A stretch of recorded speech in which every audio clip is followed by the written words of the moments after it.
Welcome to the Denver Area Access User Group. Tonight, we're going to look at forms in Microsoft Access.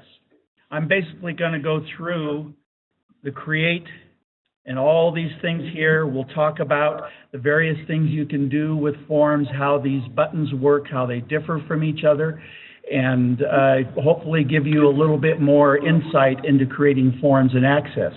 I've been using Access every day professionally for the past 23 years or so, and even I learned something as I put this thing together. So this will be a lot of fun. So the first thing we're going to do is we're just going to go right in and we're going to create a form. But what I'm going to do first here is I'm going to highlight table order, and then I'm going to create a form, because what's going to happen is it's bang. It created a form from table order, and we're ready to go.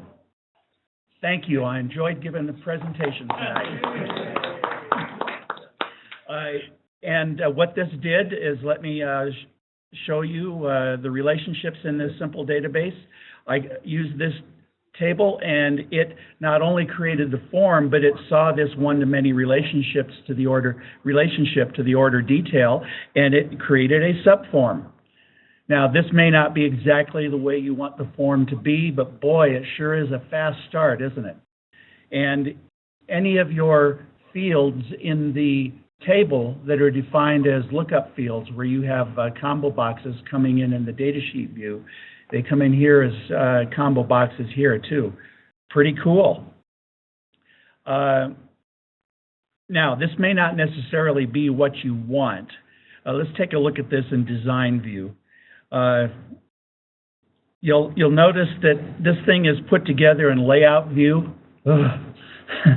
Layout view gives me the shivers, but that's what you get when you're using these wizards like this, or this automatic form creation. But you can disable the layout view. Just do a select all and right-click and layout and remove the layout, and then you've got more control like you traditionally do. Notice also, I'll bring up the property sheet. The forms record source is the table itself, which is not a best practice in Access to have a form based off a table. If I were to create this right now for myself, one of the first things I would go in and do is click this button, and you've invoked the query builder on a table.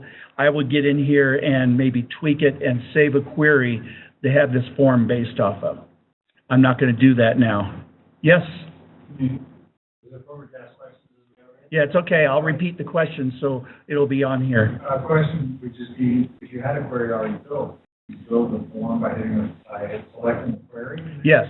If the query already existed, if you highlighted it like I highlighted table order and do create form, it would have done the same thing with that query. So anyway, so it's based off of the table. You'll notice it created an automatic subform based on that relationship that's in the database, but it also created a subform based off a table rather than a query. If you have several one-to-many relationships in the database, you're only going to get one subform, as far as I know. This database doesn't have several one-to-manys off of a table, but I believe it'll pick the one that is defined in your table definition as the sub-data sheet. If you are curious about that, I recommend you go and try it on your own and get back to me and tell me if I'm right or wrong on that. Also, and I just mentioned, anything that's defined as a combo box in the table in this case came through as a combo box. I don't know what would happen if it were based off of a query. If the query is showing the combo boxes, it would probably come in okay. But if your query is set up not to show the combo boxes, probably would not do that. So there you go. That was a form based off the order table, created it almost instantaneously, and really it's a usable form. I probably wouldn't be having order detail IDs. These are just the auto numbers. I'd probably remove that as I worked on it, but I give you a good starting point, especially if you're crunched for time or crunched for budget. So I'm not going to save that. I'm going to leave relationships open in case we need to look at this again. So the next one we're going to look at is form design. Now, here we go. This is a programmer's designer's dream. It creates a blank form. There you go. And I don't believe it is even linked. It doesn't even have a record source. It's just a blank form. And to be honest, that's kind of where I tend to start, because I have in my mind what I want to do already, and I'll just start with a blank form quite often, particularly if I'm going to do a pop-up or a modal type form, which we'll see a little later, because typically those are unbound forms in my applications, and I have in my mind already what I want to do with it. And none of the wizards are going to give me that. So I just wanted to show you that. That was quick. We're done. And that was form design. Now we're going to go blank form. You'll notice it says create a form with no controls or format. It's a little different than what you just saw, because now when you create a form using that button, we're given a list of tables in the database, and we can start just dragging and dropping from those tables into this form, and in the background, Access will start building your record set, or excuse me, your select statement that is the record source for the form. So if we go to table order, we pull in the order ID, the employee ID, customer ID. First of all, you'll note that, again, we have the combo boxes coming in. You don't have to drag it. You can double-click. I just double-clicked. And if you double-click the ones you want, they will come in a nice stacked order. Dragging them in, they come in wherever you put them. And if for some reason, let's pick one that's not related. Table employee, oh, that's order.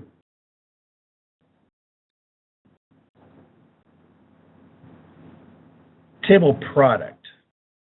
Throw in a product code. Whoops. I just threw in a product code, and if we go back to the relationships window, you'll see that the product table is not in any way related to the order table. You can get to it through the order detail, but there's no relationship there. So when I come over here and try to drag one in, this little wizard that's running in the background trying to build your SQL statement says, hold it. I don't know how these tables fit together. You have to tell me. Well, I could say, okay, let's do product code in table product and shipped date in table order. And yeah, you can really mess things up. Basically, if you see specify relationship come up, one of two things is going on. You don't know what you're doing, or you don't have a relation established between two tables where there should be a relation. Because if you did something reasonable and you get this, you've got a relation that's missing in your database. So I'm going to cancel this. And now what I'm going to show you the, let's go to home, design, property sheet. I'm going to show you the select statement that it's building.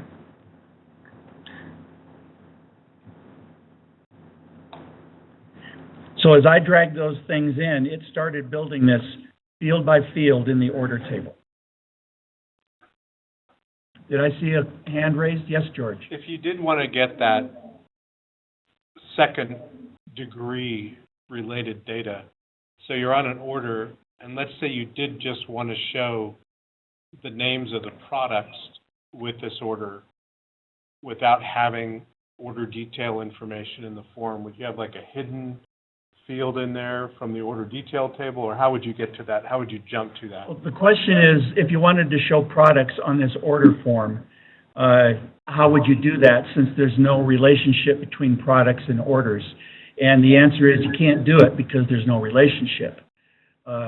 You would have to somehow include the order detail, as you see here, Right.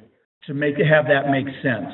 I just tried to do that right now, and it said you can't do that because I don't know how these things relate. You could have an unrelated subform in there that just lists the products, Yeah. but you couldn't do that with the wizard. So you'd have to maybe write like a join query and then base a form field based on that query, or? Again, there's no relationship between orders and products, so you wouldn't even have a join query because there's no way to relate them. The only thing you could do to relate them is create a Cartesian product. Just throw both tables into the query and get a match between all products and all orders, which wouldn't work because those aren't editable. So,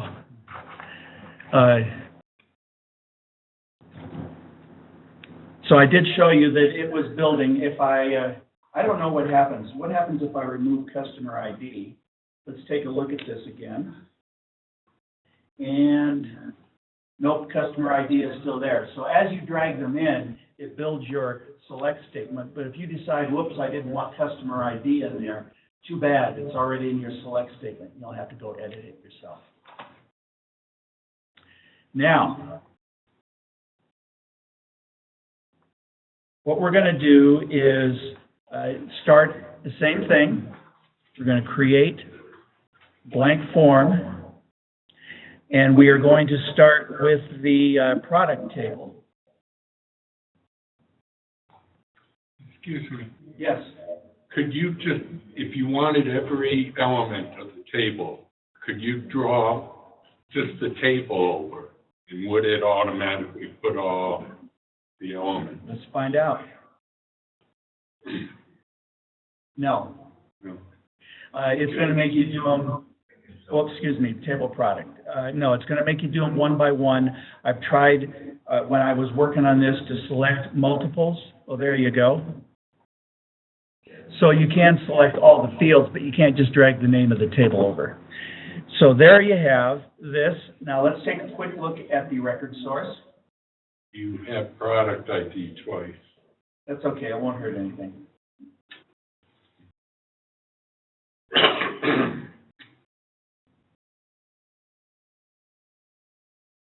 So here's what it's done. It has put in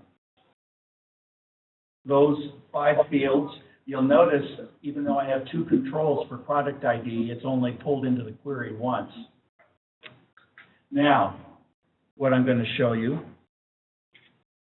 is we have a related table. Here, this is the product table. We have a one-to-many relationship on order detail. So I am going to come back here. This may not be a particularly useful example, but it will show you something. I'm going to go to order detail,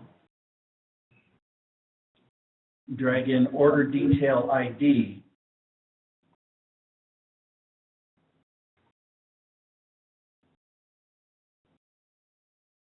And now we'll take a look at it. Look what it did. That little wizard running in the background said, I see the relationship there. You pulled it in from a table I recognize, so it added the table with the proper join and added the field that I put in. Yes? If you then edit the relationship, will it edit your query? At this point, no. If you edit the relationship, if you remove it, the query will stay the same. It just won't show the one-to-many in here. But the query has built into it now the syntax for the join, even if you modify the join in the database at the database level.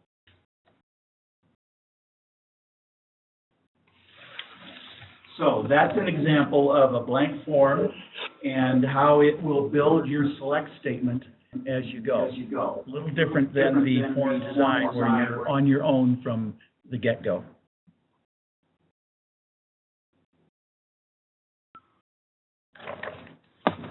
All right, now we are going to take a look at the form wizard. And I want to start with table orders. I've been doing that. Form wizard. We're going to let the form wizard step us through the building of a form. And I'll tell you up front, I'm not impressed with the form wizard, but I'll show you all the options that you can do here. So the first thing you have to do is, you saw that I highlighted table order. I could, instead of highlighting table order, I could go and pick a different one here, and it will give me the list of customers or so on. But it did start with the table I had highlighted. So I'm going to pull all of those over for simplicity. Then we'll go to the next. We got a little wizard running here. And we have the different kinds of forms. You see the columnar, tabular, data sheet, and justified. The columnar is similar to create form, but it doesn't set up a subform. So if I create a columnar, I'm just going to finish now. Here we have table order. And remember the very first one I showed you, it was smart enough to say, oh, we've got a one-to-many, so let's throw in a subform for the order details. The form wizard does not recognize that, so this is what you get. The form wizard gave us a columnar table based upon that single table. That's it.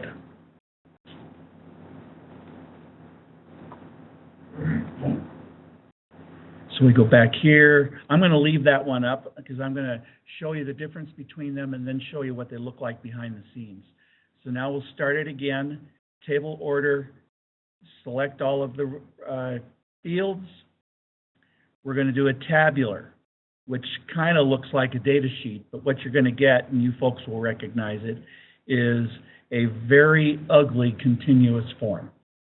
Again, I'm not impressed by the form wizard. They're better, if you want something somewhat automatic to give you a continuous form, we'll look at that later. There's a better way to do it. We'll come back here again, create. Let's do data sheet. Data sheet's one of my favorites.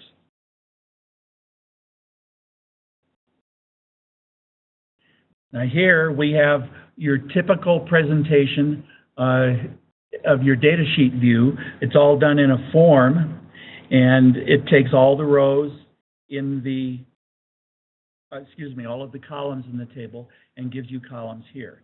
You'll also notice we don't have any sub-data sheets defined.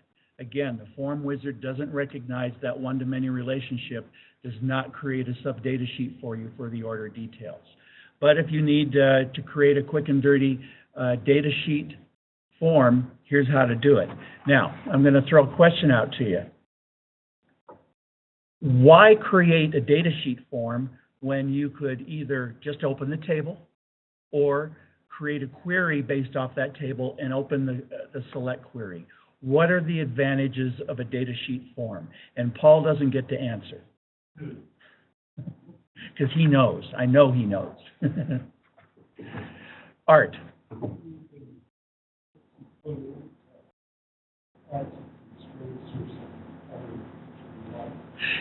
That's number one. With a data sheet form, you can put code behind it and do things, either at the form level or the control level, because each of these columns that you see is actually a control. But when we show it in data sheet view, it looks like this. So you can put code behind it. What's another thing that it makes this different from opening a table or opening a select query? Pardon me? You can lock it?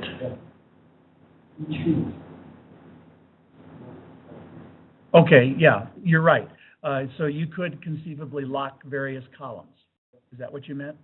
So yes, you could make one of these controls that defines a column read-only if you want to. So you can do that. That's one I hadn't thought of. So there's another one.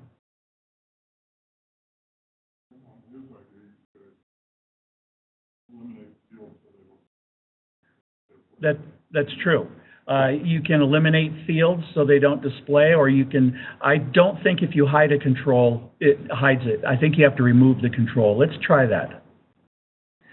So here's order, let's say employee ID, and I'm going to say visible no. Let's see if the Northwest Traders salesperson column still shows up. It's still there. So, and that's typical with data sheets. Wrong word. Yeah. Remove. But you did say it correctly. So if you don't want something to show up and it's based on a table or it's based on a bigger query, you just remove the control from the form and it will not show up. And I'll go ahead and show you that here. In other words, you have more control.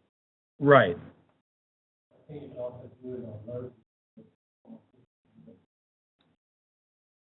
Yes. The comment was, for those watching the video, is you can also set column width to 0 if you don't want something to display, but you still want it in the data sheet. So let's go back to the data sheet view here, and you'll see by removing the control, even though this form is based on the table, I have now removed the control for the salesperson, and they no longer show. I'm still looking for another reason why this is more powerful than a table view or a query, select query. You can change the order, which you can do with a query, a select query.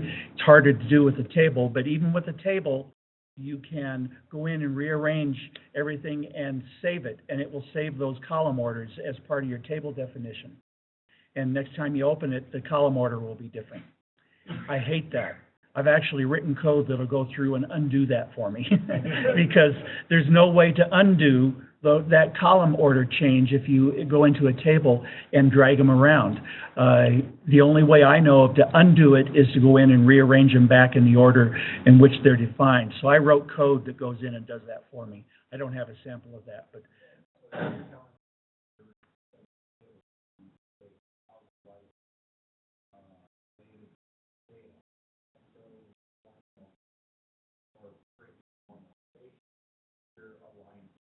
yes. The comment is that when I design tables, particularly if there are quite a number of fields in a table, I will design in the table view and in the design view. I will go into the design view and put similar kinds of columns next to each other in the design view. And that is their default column order when you open the table in datasheet view. That was table, yes, that was table design right there. No, this is a simplified version of Northwind Traders.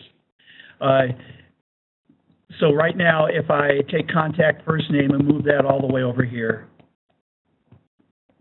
close, it'll ask me if I want to save changes to the layout, and if I say yes, it's not going to let me here. This is interesting. We won't discuss this. You'll see a little later why I find this interesting. All right. But if I were able to save this, next time we open it, contact first name would be the first column, and the only way to put it back into its ordinal position, if you want to call it that, in the definition of the table, would be to drag it back over yourself.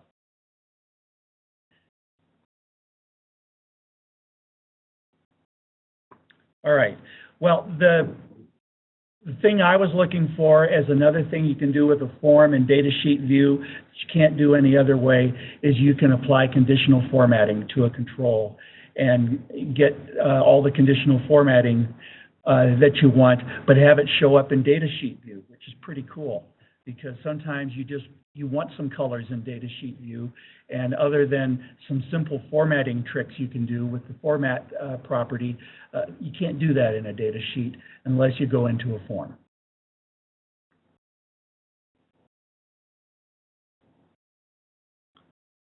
And then finally, we will do this once more.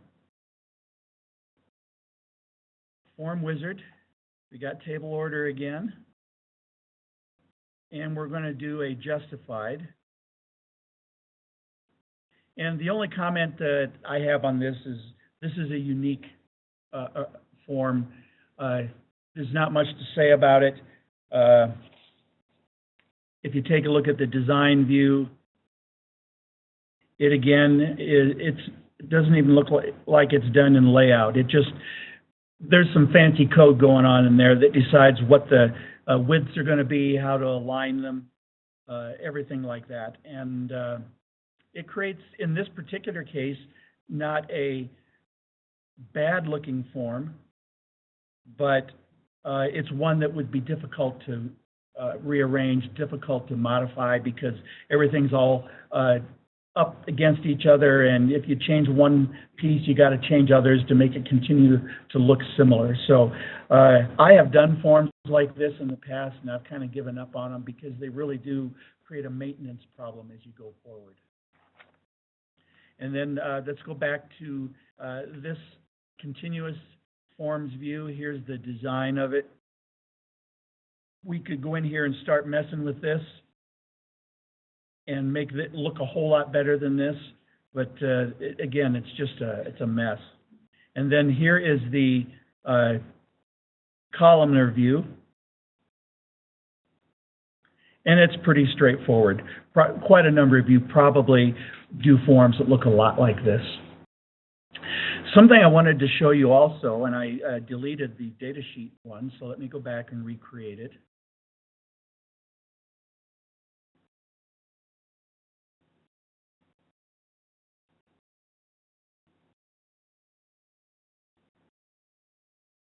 And we'll go into design view. Here's what it gives you in design view for datasheet. And it works, but it's basically, it's the same as if you create a columnar form. It just switches the default view to datasheet for presentation for you. But there are better ways to do datasheet only forms. And what I'm going to show you here is a property called the datasheet caption. And you don't have to have all these labels in here in design view. I'm just going to do 2 of these.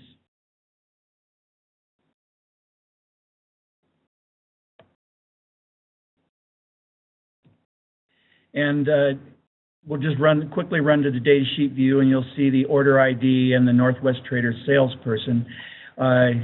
You go back to design view, select this.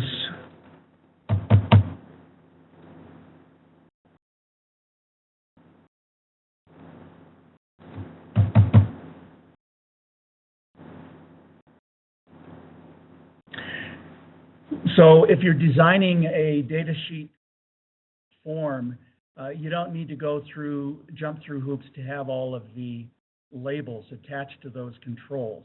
And those, by the way, for those labels to show up as column headings, if you do have them, it has to be an attached label. You'll notice here when I select the control, you've got the attached label.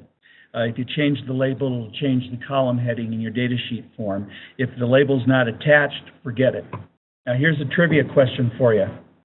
In your code, how do you go and find out what the caption of the attached label is for a control? Paul.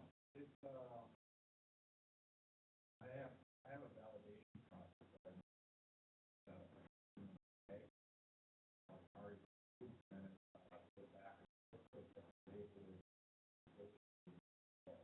And that's my question, is how do you find the associated control and its caption? Yeah, it's a property of the code itself. What it is the control has a collection of controls. So in this case that I have highlighted here, this combo box has a collection of associated controls. And that collection is limited to exactly one control. It can be 0 or 1. So all you have to do is reference in that collection control 0, which will be the associated label and the caption of that control. You would do that in code if you were trying to maybe set labels in code or something, and you were trying to, that's the proper way to do it. Then the way a lot of people do it is they'll name the control LBL and the combo box CBO and relate it in code by saying, oh, I've got CBOX, so LBLX must be the associated label. That's So the one thing you have to watch for too is make sure your labels actually have right. To your control. A lot of cases, as you drag stuff down on the wizard, or off of the grid, and the anchoring or the formatting on the roll or a wall. A lot of times. And one of the error checks you can turn on in later versions of Access is that you have an unassociated label. And you get the little warning sign, and you can say either ignore this, yeah, I know what I'm doing, or thank you, I missed that. And you can then associate it. And the quick way to associate this unattached label with that control is to cut it, select the control, and paste. And what that just did internally was added that control to the collection of controls for that combo box, and it's now the associated label. Yes, Mark?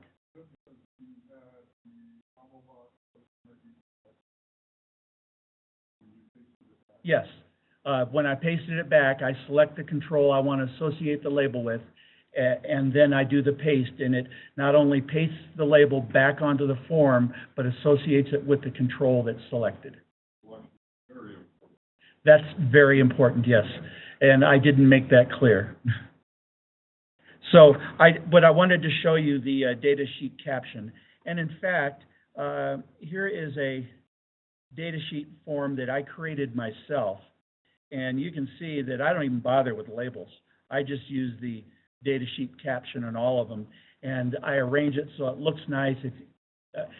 The user is never going to see how nice the design is, but the developer comes back in and looks at this and say, oh yeah, that's easy to read. I know what I'm going to get. So that's the way I design my data sheet. We'll be looking at this form a little bit later. So any more questions or comments on using the form wizard? I showed you a lot of the limitations. It doesn't recognize relations, gives you some really odd-looking forms that you're going to have to rework. I'm just not a fan of the form wizard. I think some of the other buttons we're showing tonight do a better job of preparing a form that you can then either use or go forward with. Any other comments? All right.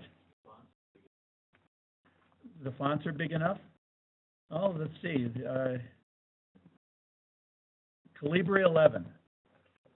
Okay, that's the standard. I don't know. Does anyone here know if you use the form wizard? If I go in and change the database default to Calibri 12, will the wizard use that? Who knows? I don't. Want to do it?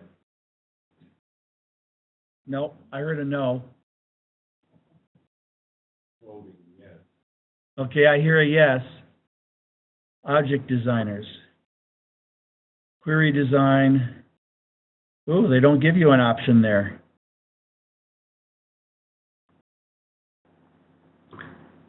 Let's see. I don't see an option for setting those.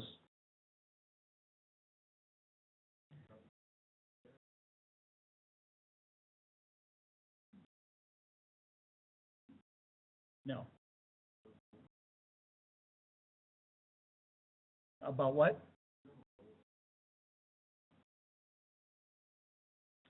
Choose general. So I don't see anywhere in there. Now, there's still built into Access, and I'm not going to show this tonight, the ability to define a default form, which has, you can throw a bunch of controls on it, and when you create forms, if you've defined the default form for the database and you create a combo box, it'll go over to that form and take a look at what the combo box looks like on that default form and create a combo box on your form that matches those specifications. You could get pretty silly with that kind of stuff because you could have a combo box defined as one font and one size, text boxes as another font and another size. I've seen that, and to be honest with you, in the 23 years I've been working with Access, I've never used that capability. Anyone here have set up default? Yes, I figured you would have, David, because you've got such a large database, it probably comes in handy.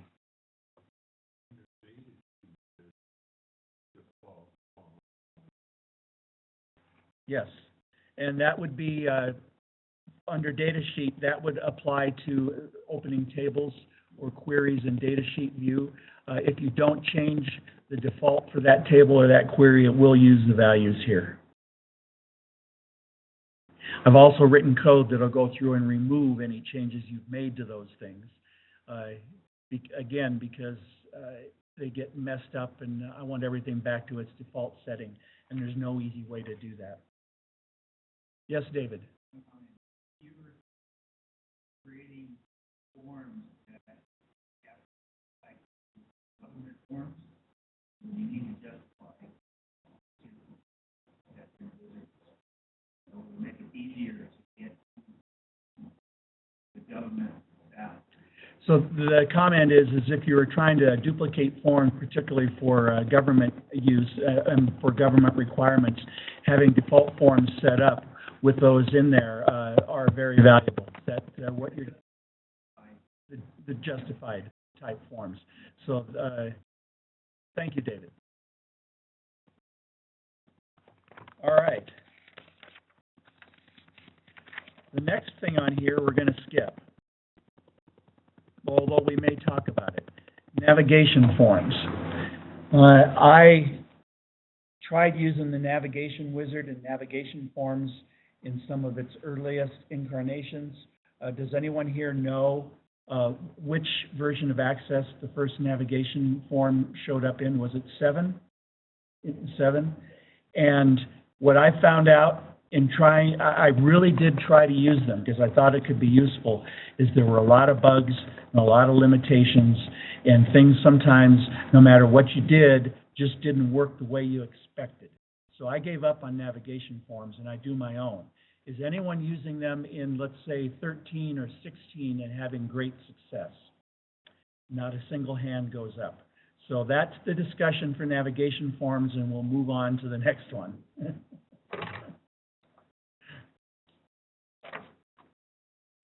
Now we have more forms. And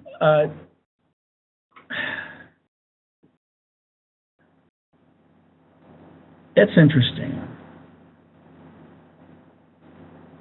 Oh, well, you notice I had the relationship window open and I couldn't select the top 3. That's interesting. So I closed the relationship window and now I can select multiple items, data sheet, split form, in addition to the modal dialog. That's an odd lockout. I'm not sure why you would have a lockout like that. But let's talk about forms for multiple items. Now, whoops. I want to select table order. This is an automatically generated continuous form similar to the form wizard, but it looks a lot nicer most of the time.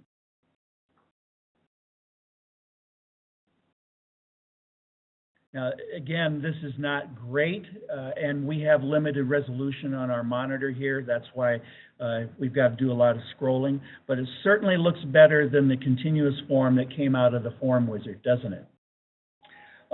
This uses, it's created in layout mode.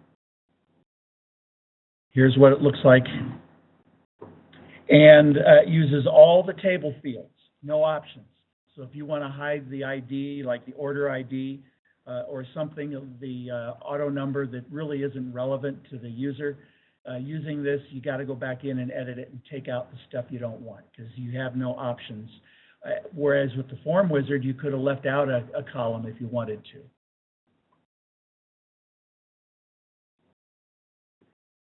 So I'm going to close that.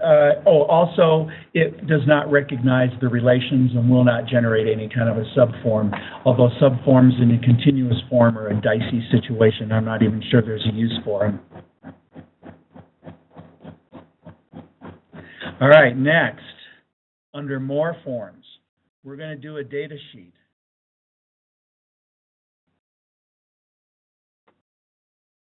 So this looks a lot like the Form Wizard. Underneath the skin,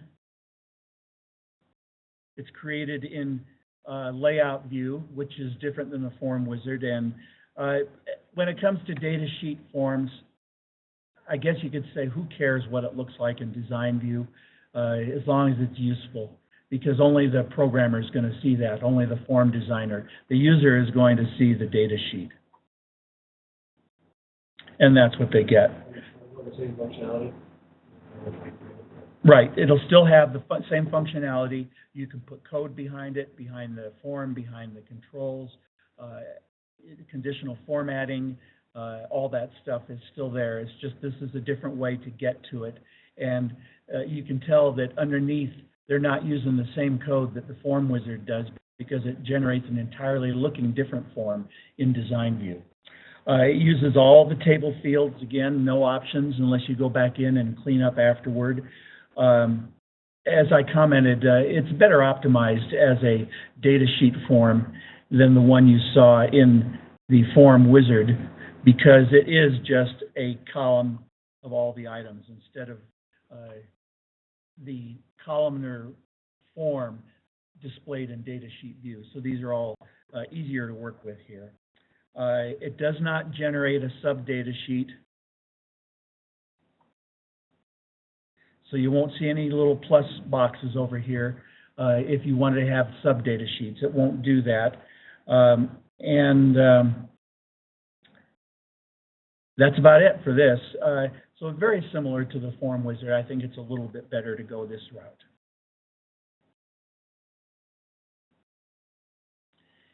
And let's go down here, More Forms. You do a split form. How many of you use split forms? Paul does. You have used them. David has. Wayne, okay, so some people. How many use them on a regular basis? No hands go up. Now, that's interesting. The only split form I use is in my own homegrown invoicing application, and I do it for clients, and the only reason that split form is there is because I wanted to see how to use a split form. There are just better ways to do it. Yes, sir? Pros and cons of this versus The pros and cons is, of using a data sheet is this one gives you two views of a record at the same time. You're seeing a data sheet of the order table here, but each row, every time you click a row in the data sheet, the form one moves to that, and you have a more traditional, right. So,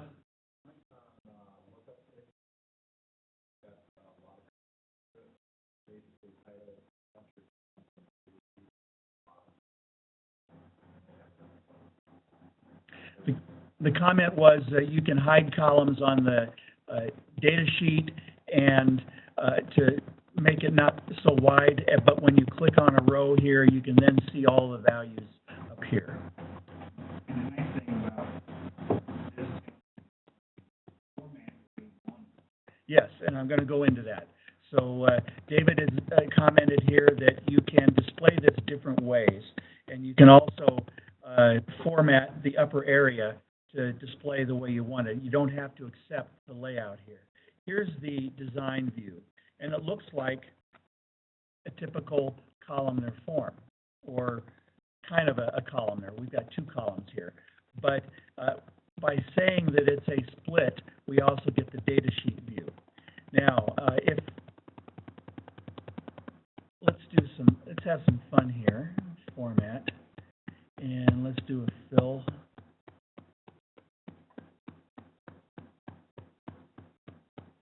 So there you go. You can start playing around with how this looks up here and still have your data sheet view down here. This can get a little cramped.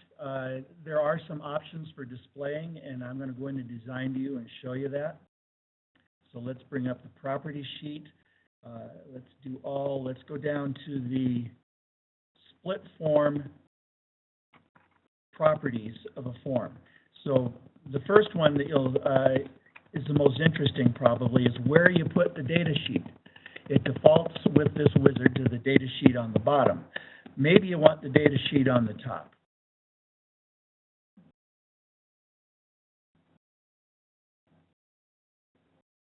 Or like on my homegrown invoicing application, my data sheet's on the right. So I have over here all my information for my client, and I pick my client from the list over here and have them show up. In this case, we're looking at the various orders and all the details there. You can also, that's an interesting artifact. It's another reason not to use split forms. You can move the dividing line between the two parts to show more or less of one side or the other. Also, you can remove that bar altogether, and you can save the splitter bar position. If you say no, and you come in here and you move the splitter bar and close the form, come back in, it'll go right back to where it was before. But if I go back to design and say save splitter bar position, yes, and I think this is more useful because you may get the screen designed just the way you want it. I'll save that, I go into form view, and I'm going to move this over here, close. Do I want to save changes to the design of the form? You didn't see that last time. I'll say yes. If I open it again, you'll see the bar is way over here where we left. And some of the, so we saw the orientation. We did everything but data sheet on the left. We can turn off the splitter bar. If you get things just the way you want it, you can turn it off and they can't ever use it again. And this one's interesting. The default mode is whether you have your cursor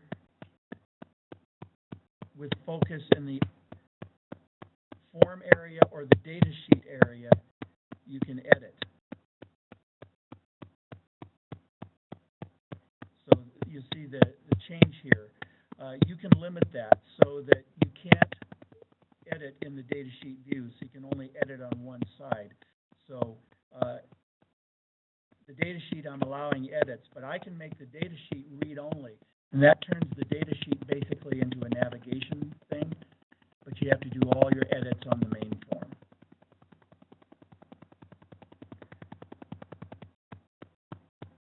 So right now, if I try to change company K, I'm clicking on company K and I can't do it. But if I come over here, click on company K, I can do it. So you can turn this into a half read-only, half editable form. If you want, you can go in on the main form also and allow edits, additions, deletions through your normal properties that you see in a form. So that's some of the flexibility of a split view.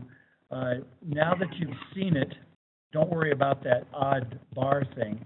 Let's have a show of hands. How many of you think this is something you're going to try now? I just spent a lot of time on nothing and no hand went up. Oh, okay. We got one, two. I saw a couple of hands go up halfway like you were embarrassed to say so.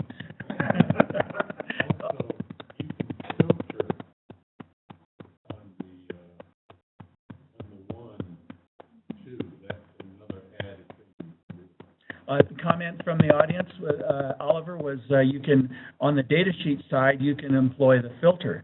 So that's interesting. So I'm going to do that, and I'm just going to filter for those 3 orders, or actually those 3 salespersons, sorry.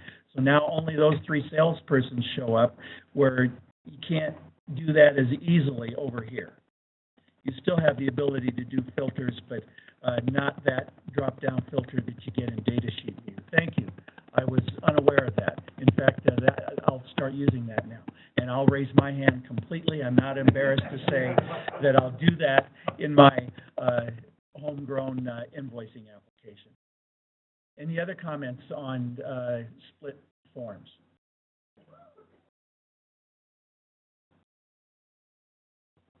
All right. So the last one we're going to do,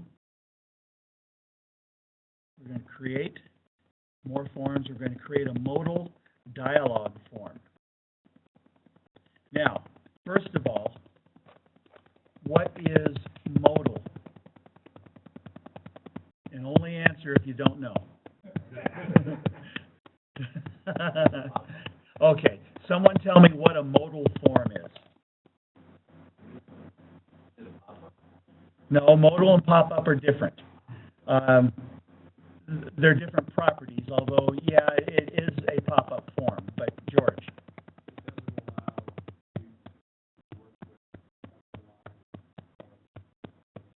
The comment is correct. George says that a modal form does not allow you to work with the underlying form that opened the modal form, or any other form for that example, if you've got multiple ones open.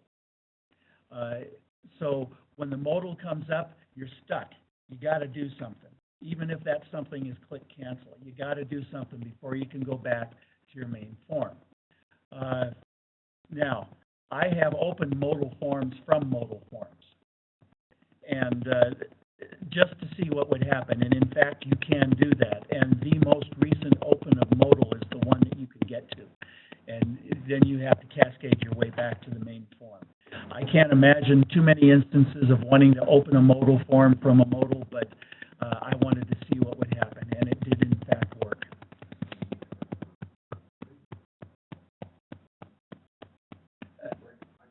Oh, yes. Comment is bring your report up in preview with a modal form on top of it, right? And what would you do with it then, Paul?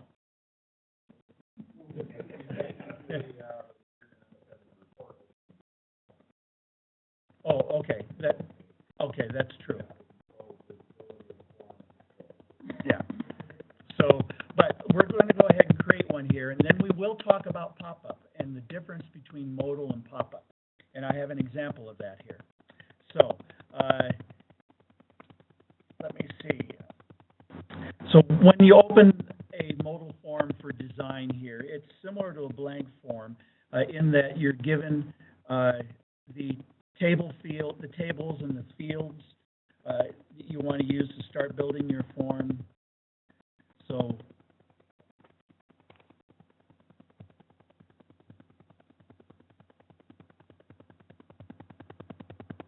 you see me just doing that here. And if I then open it in form view, you'll see what we get.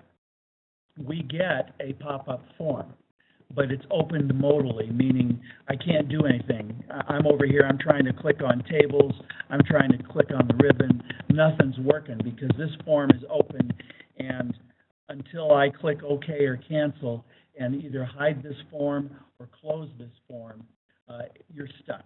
That's what you have to do. Now, I say you're stuck, but that's actually a good thing because typically when you're opening a modal form, you want your customer, you want your client to be doing something specific, and you don't want them doing anything else until they've accomplished that task. And that's what a form like this is good for. Any comments on that? Now, I'm going to show you what's behind these two buttons.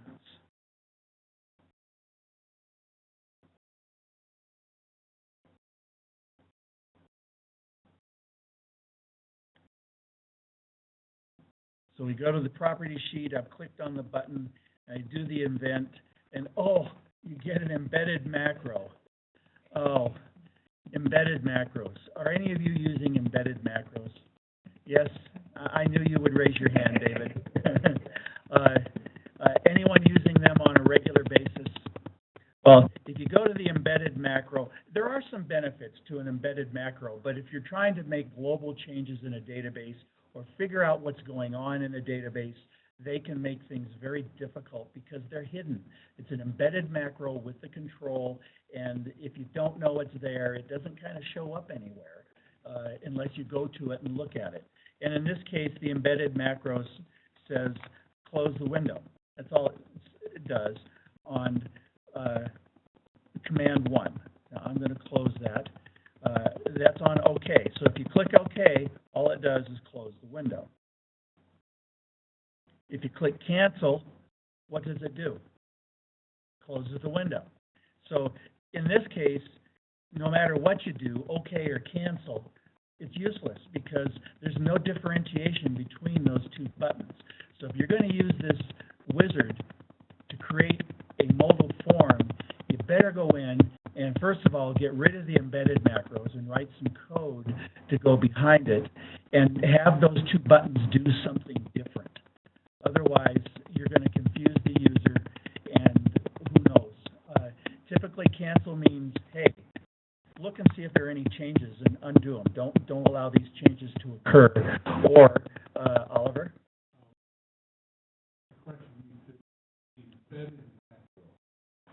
They wouldn't be found under macro. No, embedded macros are not found over here in the macro area of the navigation pane.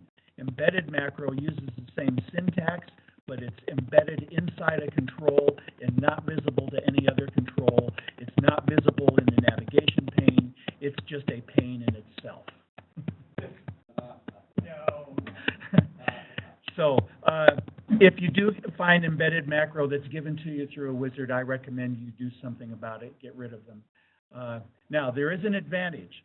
If you have a whole bunch of OK and cancel buttons, for example, in your database, and you want to copy the button from one form to another, well, when you copy it, that embedded macro goes along with the copy.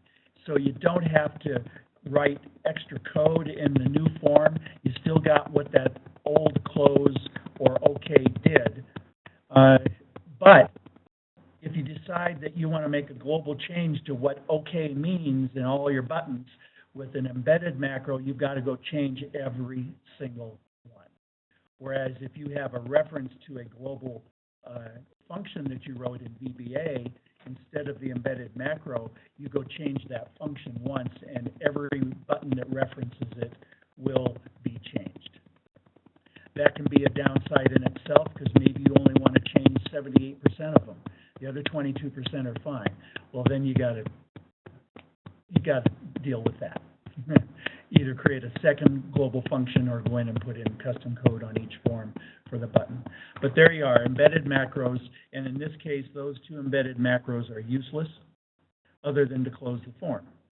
And so we indeed cancel, and it's gone. Now, that was a modal pop-up form. Let's take a look at the properties of that very quickly. I'm spending so much time on this because these actually are very useful forms. So I'll go over here and click on the form area. You all know this little box here essentially selects the form. If you're trying to get to the form stuff over here, you can also just come in here and select form, and it'll do that. But you'll see that pop-up is yes, and modal is yes. If you change it from yes to no on modal, and then you open it, it looks just the same, doesn't it? Who can tell me what the difference is now?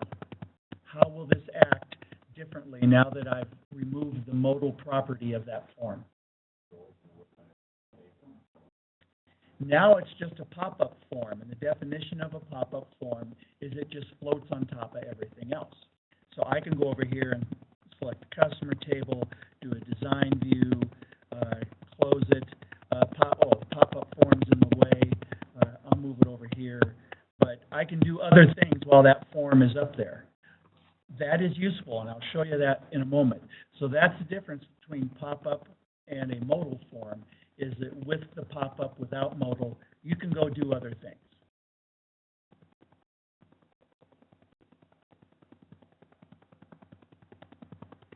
And I don't have a sample to show you here, but you can also make a form pop up, and even if it doesn't have the modal property set, if you do a do command open form with your VBA, the window mode, if you set it to AC dialog, will open the form as a modal form, even if it doesn't have that property set.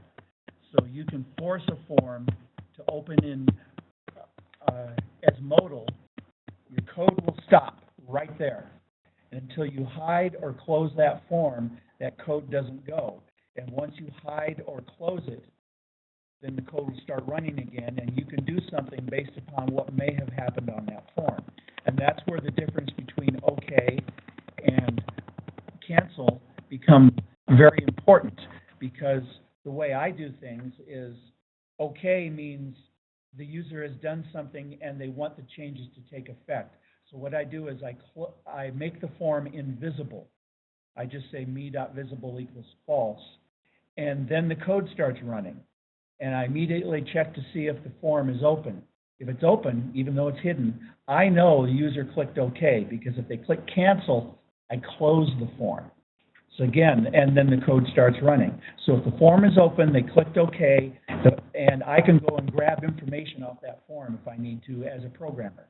If they click cancel, I check to see if the form is open. If it's not open, I know they clicked cancel, and I know there's nothing for me to do. So that's why you need those two buttons to do something different. Otherwise, you can't act upon what the user did. Yes, Ken? Why not just have, instead of making it invisible, what's the purpose Of making it invisible? The question is, what's the purpose of making it invisible?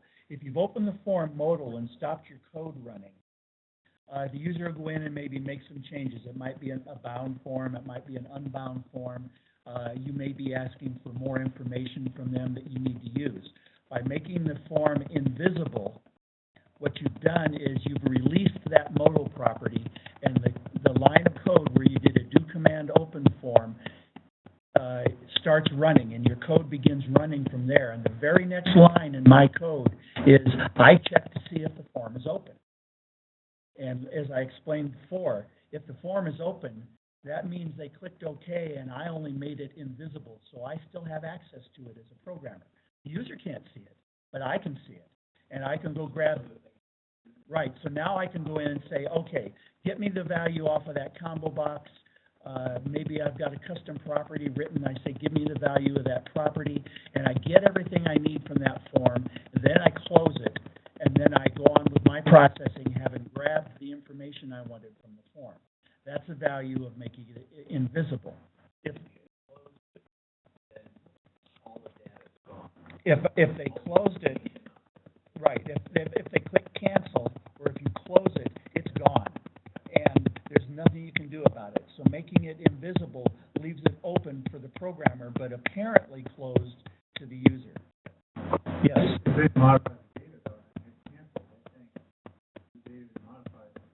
Okay, the question is, if they modify the data and hit cancel, what happens? If it's a bound form and they have not saved the data, there's a property of the form called dirty.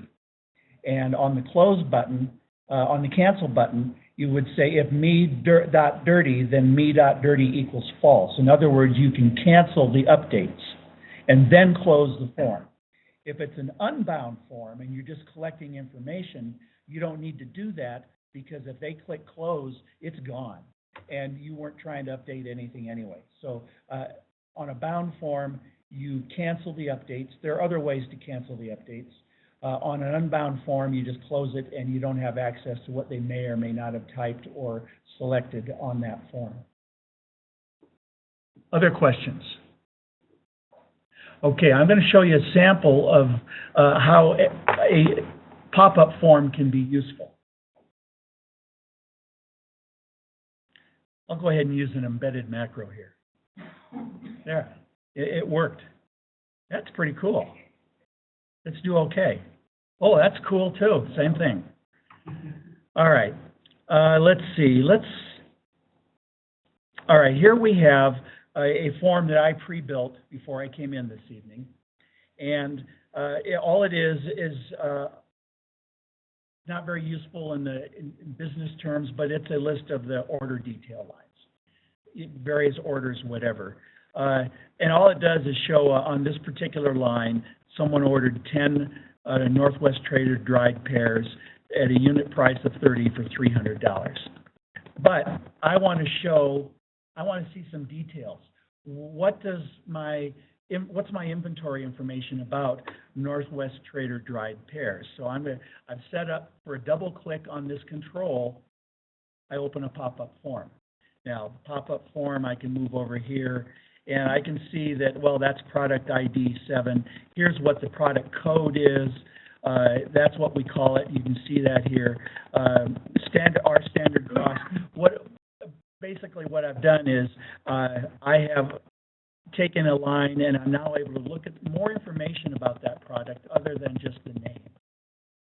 But that's not where it stops. I've got this synchronized. This pop-up form now just sits there, but I can come back over here and change records. And I've synchronized that pop-up form with the main form that called it. And I'm going to show you in a moment how I did that. So you can flip through these things and keep that detail up here. And this is similar to what George was talking about earlier, having some detail based on a form. You can do it nicely on a pop-up form and see the detail. Also, this is a bound form. I think I can change the cost. Nope, I didn't allow changing here. But there you go. And then if you close this, the pop-up form also closed. But that's not automatic. Just because you called it from here doesn't make the pop-up form close. I'll show you my code. On the close event of the main form, I know that the possibility exists that they may have opened this pop-up. So I go out and say, hey, is it open? Okay, since I'm closing, close it, because there's no reason to leave it open. That's under my control as a programmer. Now, I'm going to show you that as well as how I synchronize so that no matter what record you choose here, you get the pop-up form floating above it to change. So you can see my data sheet form is pretty simple. And here I have an event, and it's not an embedded macro. It's an event procedure on the double click of the product ID only. You'll notice I don't have it in here. I could make it so if I double click on any column, it would open the pop-up, but I chose just to make it when you double click on the combo box. So let's go take a look at the event procedure. So if I double click on that combo box, I say if the pop-up form is loaded, close it. So I'll go back and show you that. So if I double click and it's open, close it. If I double click and it's not open, I open it. And that's what happens here. Form is not loaded, so I just do open the pop-up form. You'll notice the window mode here is normal. My options will also include dialog, which would turn it into a modal form. I don't want a modal form. I want this open normally, but floating above everything else. And then, once I open it, that form doesn't know anything about what it's supposed to do. I have a function set in that form that says set product ID. So I take a look at the product ID that's on this form, and I tell the pop-up form, hey, display this product. So if you're using IntelliSense, you'll see I've got my own custom function shows up in IntelliSense because I made it a public function in that form. I could have made it a public property. I'm not sure which would have been better design here, but either one would have worked. So I've created that, and I say, hey, pop-up form, put this one up there. So let me go over and show you how that works. And then I'll also show you how we stay synchronized once the form is open. Because all this code does is show you how to get the form open and get the first record displayed. So, and it's pretty simple. To set the product ID, both forms are based off, well, this form is based off the product table. The other one's based off the order detail, which has a product ID in it. And so since I base this floating form, this pop-up, on the entire product table, when I send it a product ID, I know it's going to be something I can use. So what I do is when I set product ID, it accepts a long integer product ID, which is an auto number. And I create a clone of the record set of this pop-up form. So I've got a nice little clone in there that is a duplicate of the record set because I don't want to mess with the record set itself. And then I say, okay, find in this clone product ID equal to the product ID I sent in. And what that does is it moves the record pointer in the clone to the appropriate record that the calling form wants it to display.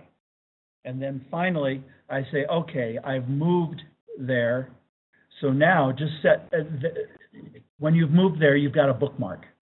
It's just automatically set. And since we have a clone of the forms record set, I just say, hey, set the forms bookmark equal to the record set clones bookmark. And that will move the form to that record. And then I close the clone. So that's how I do that. Yes, Paul?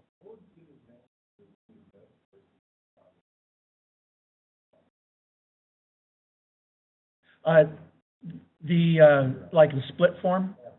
Well, first of all, the split form is only for a single record set. I'm showing two different record sets here.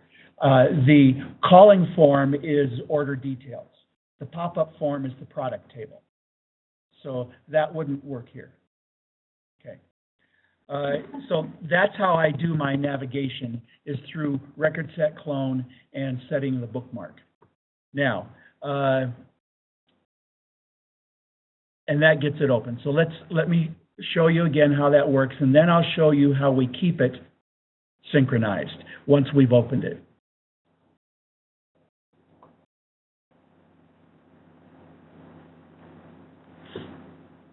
So I double click, and just to demonstrate, if I double click again, even down here, it closes it.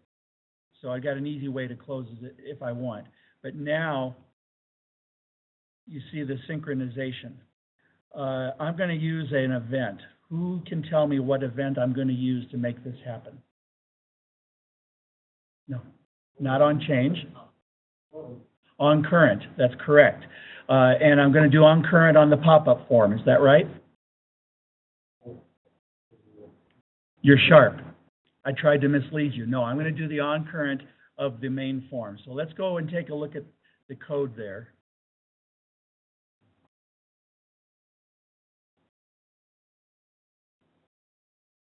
And let's see.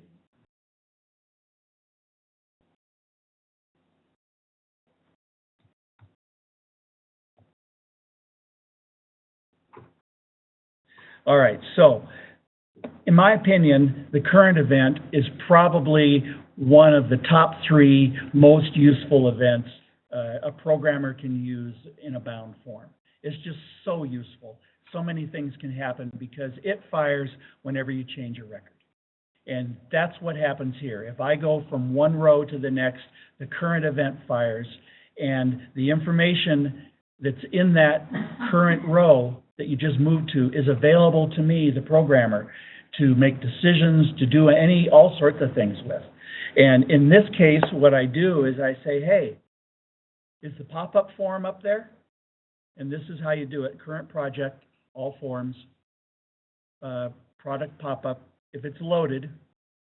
And then I say, is my product ID numeric? just in case I happen to be on a new record or something. That should never happen in this, but it's just habit for me.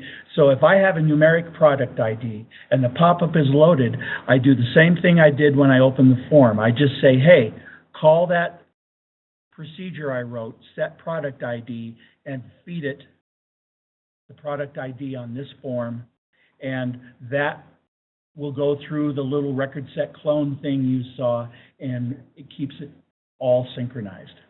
If on the current I find that I didn't have a numeric product ID, and that should never happen, I'm thinking, I don't want to confuse the pop-up form, neither do I want it displaying a product that I'm not synchronized with. So I just close it.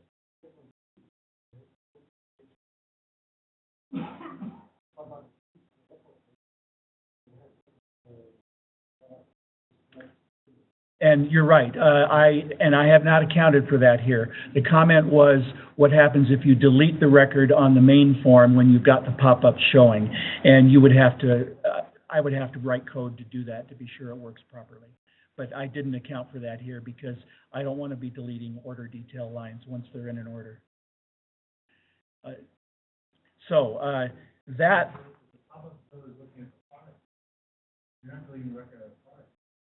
No, but if you deleted, if I open this in datasheet view and I had this displayed and I chose to delete that, I'm going to go to a different record. The record's gone, but the pop-up form would still be deleting the dried apples. I mean, still showing the dried apples. And I would have to account for a deletion. If someone else deleted the record, this is not a multi-user environment. I'm not even going to entertain that because I'd have to stop and think about it. Are we about done here, George? 7:45, so maybe. Okay. My reading glasses didn't see far. It looked like 8 o'clock to me. So we've got a few minutes. So I also wanted to show you one other thing, since we have a few minutes, and then we'll take a few more questions and answers.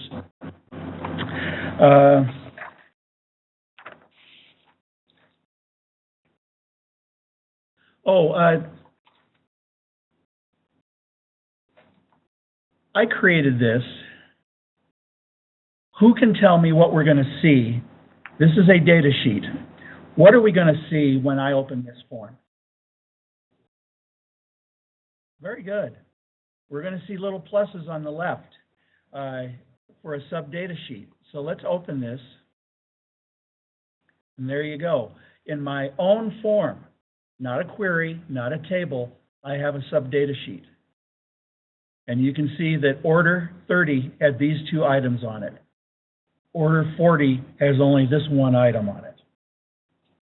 And how did we do that? Well, the way we did it is we create a standard data sheet form with the columns that I wanted, and then I included the order detail as a subform on this data sheet.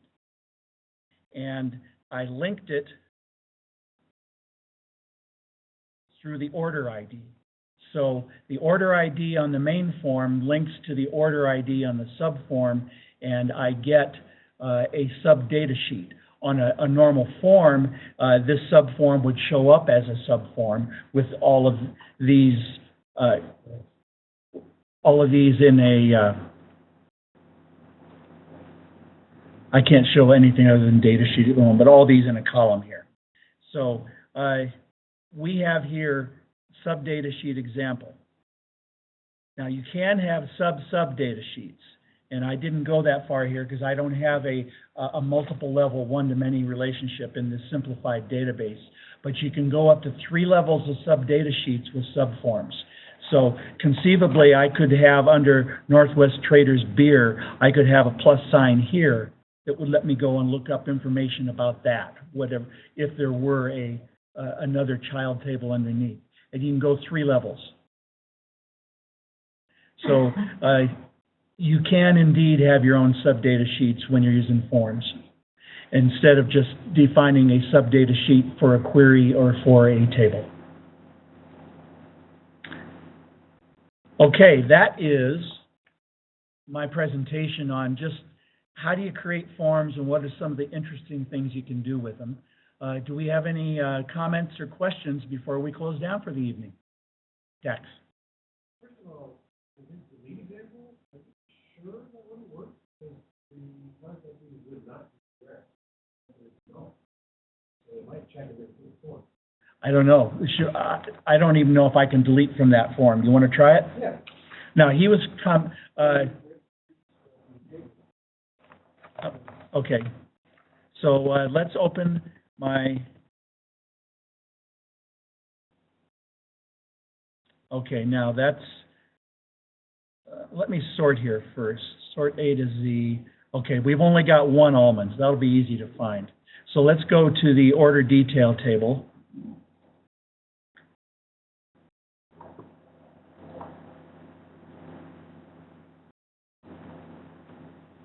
And we'll delete that row.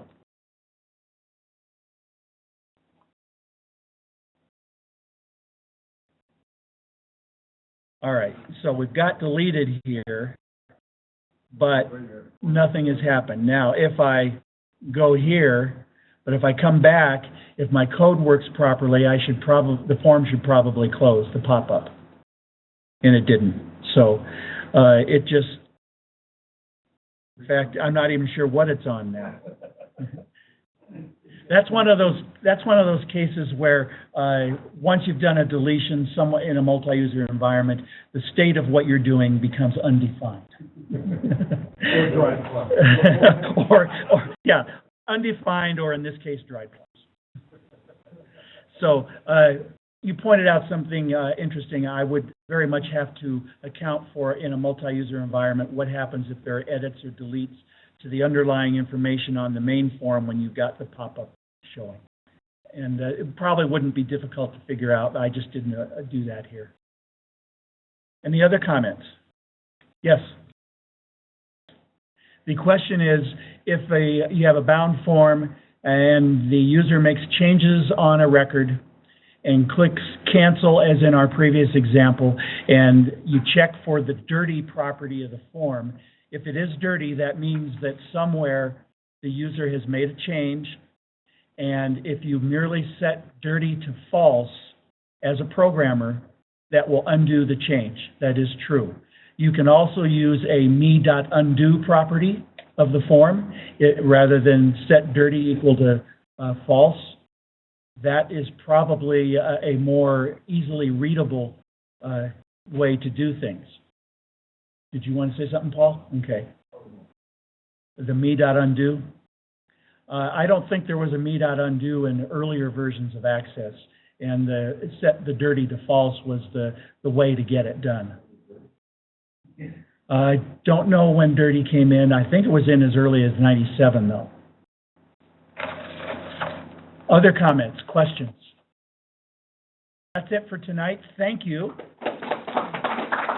I also want to thank anyone who's viewing this later. Thank you. And anyone who logged into this session, this WebEx session tonight for the Virtual Access User Group. Thank you for sitting in. Hope I didn't bore you.